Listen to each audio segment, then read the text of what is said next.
कंदकोट में हिंदू बरादरी ने अपना मजहबी त्योहार जोशो जज्बे से मनाया। महंगाई के बाइस दुकानों पर रश मामूल से भी कम दिखाई दिया।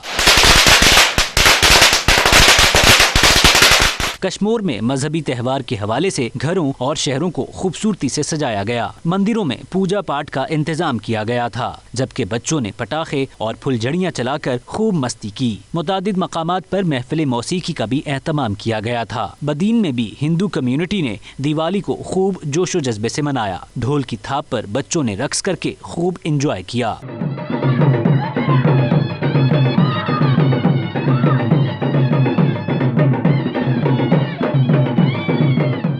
ठट्ठा और भिटशाह में भी हिंदू बरादरी ने खूब आतिशबाजी करके खुशी मनाई। एक दूसरे को मिठाई खिलाई और तहाइफ का भी तबादला किया।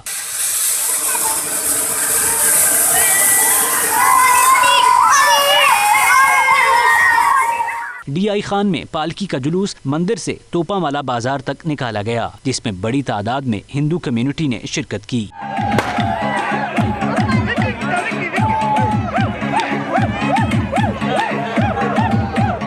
मुल्क भर के साथ लाड़काना में दिवाली की मरकजी तकरीब का एहतमाम बाबा गनाराम मंदिर में किया गया, जहां मर्द ख़वातीन और बच्चों ने मंदिर में दीप जलाकर अपनी खुशी का इजहार किया। गंबट में भी दिवाली का त्यौहार घरों और मंदिरों में दिए और मोमबत्तियां जलाकर मनाया गया। बहावलपुर में हिंदू बरादरी ने अपने घरों में चिरागा किया। इस मौके पर पाकिस्तान की सलामती और यकजहती की दुआएं मांगी गयी।